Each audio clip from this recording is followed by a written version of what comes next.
That brings us to new business, and the first item would be discussion on the next steps regarding the upcoming referendum.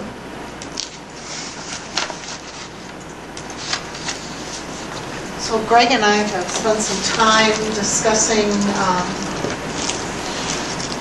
timeline as well as strategies for communicating with the public about the referendum. So we really have 10 weeks before the April 1st vote. And, I think we have to set some timelines for when we want things to be accomplished by, as well as determine how we want to be communicating with the public. So from our discussions, we've talked about, obviously, we want to have print communications that go out to people in our community. Social media and electronic communications are going to be very important with this referendum as well, because that is how many people today get their information. We believe that we probably need to have a specific web page on our website devoted to the referendum and having lots of information there available for community members. We need to have some public forums where the general public can come and share their opinions, concerns, and then also be out at community organizations, speaking with any groups that would like us to come and talk about the referendum. I did send to you a link earlier this week on LifeTouch has a video production department, and they're willing to work with us on the development of a video that could be put on the website as well as be shown at any community presentation so that there's a consistent message given out.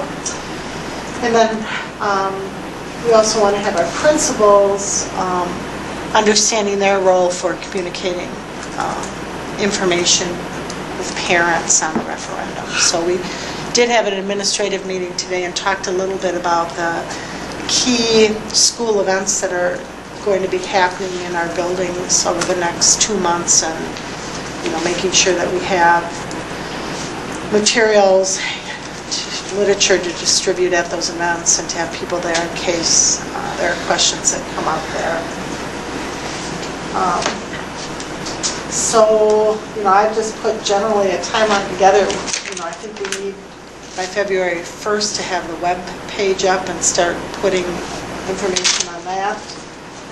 All print communications developed by February 8th, but then have them rolled out at different times. So, if we have at least 8 different pieces of information that we want to get out, to be a brochure that is kind of a summary of everything, and then another piece of literature that is a frequently asked questions, another piece of literature that goes into more detail on why we're having the financial difficulties that we are.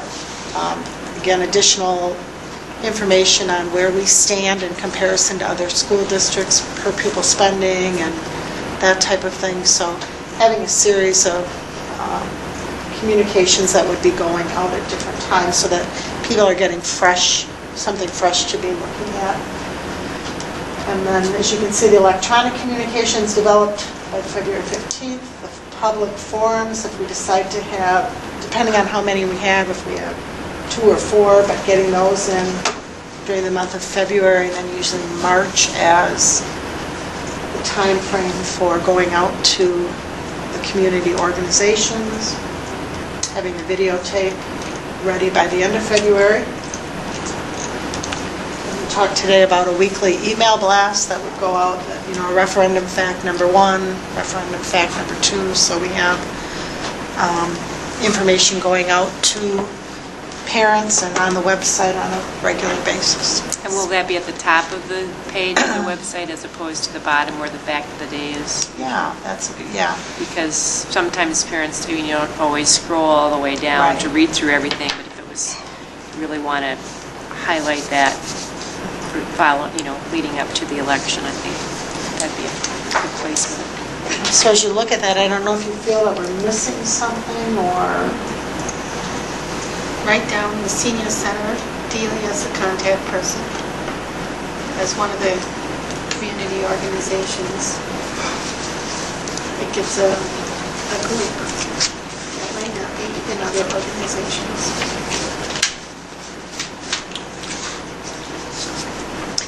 So the contact... The forums, Cindy, would that be at the auditorium? Oh, high school or? I think so, you know, and I don't, you know, that's what, yeah, I don't know if you feel like we should have a forum in the Warrens community or the Wyville community, or just go to organizations in those communities and have the forums in Toma. I wouldn't necessarily recommend having the forums there. I'd probably, you know, if you're going to do anything, it would be an informational session with the PTOs, and you know, even at that, that's.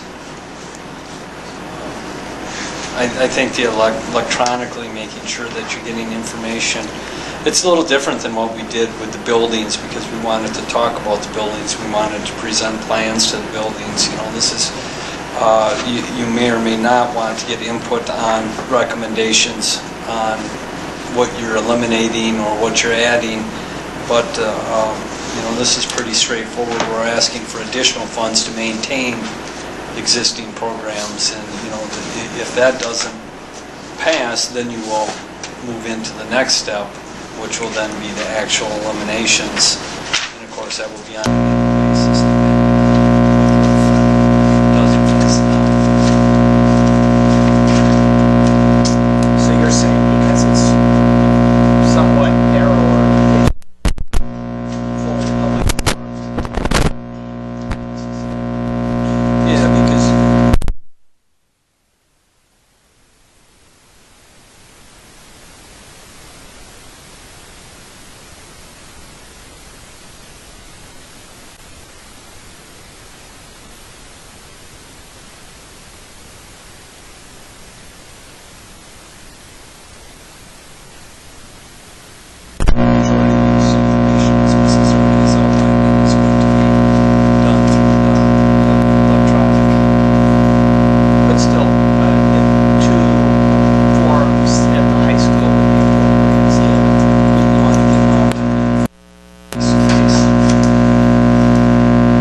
Especially when we're dealing with declining enrollment and declining state aid. So having some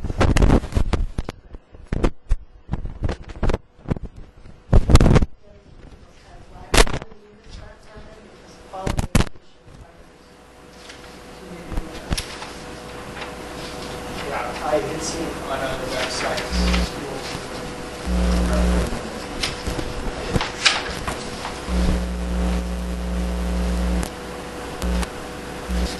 No, that looks like a comprehensive plan. I haven't done that.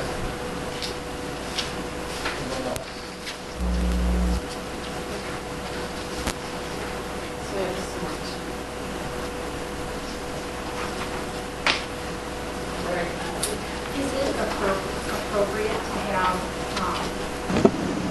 our students do the video? I think it is appropriate. I think it's very important that we have not that they couldn't do a professional job, but I think with the timelines that we're looking at, and I mean, I don't know what it would cost to deal with Life Touch and what it would cost us to put together a referendum. a videotape on that. Now, they will be at the convention this week, and I know, I spoke with Chuck Stark, and he said he'd really like to just touch base with us to see if there's a way that they can help. So, I watched them, they were really good. I mean, they're very informative, and they were good. And then on the website, we could just put it on the website. But I was just wondering if it would save us some money if the kids did. and we can talk with the students down in Milwaukee too to see what they think, if they feel they have the time and to be able to do that as well. I just want to make sure whatever we use, it's a quality product, so. Well, they're going to be working on what they did The at the state WSB, convention, yeah. and they'll get back. I mean, you're going to need this video produced pretty fast. But it would be nice to involve them. I'm sure that they have some time.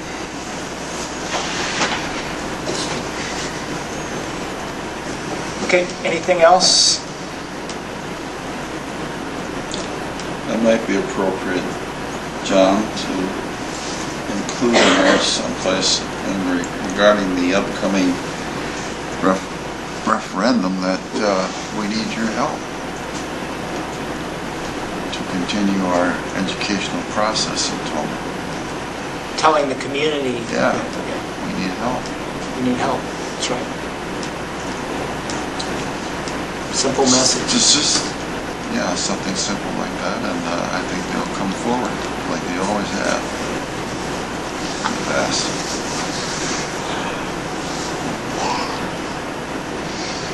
We're counting on you, Gary.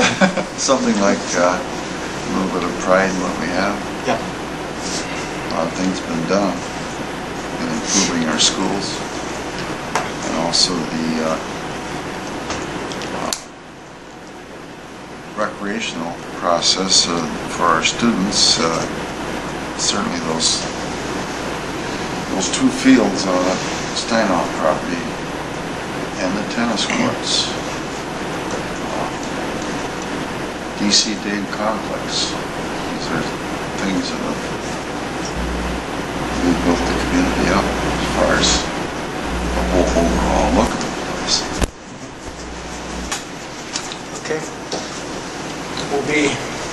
We need to work on a message that tells the community why they need to invest in the district. And it's not anything new. We hear of other districts around the area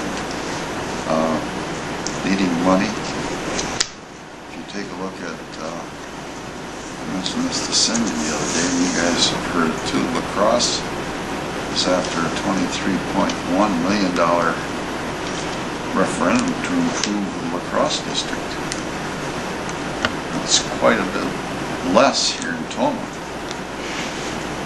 But the same thing is in need. Education process in the whole state and the nation is hurt. For some political reason, I don't know. Money is short. Well, Do you want to be short in education? No. our mission statement is high-quality student learning, every child, every day. So how are we going to accomplish that? And that's Right. we need the community's help. So that's our next step, getting the message. It's important. Thank you, Gary.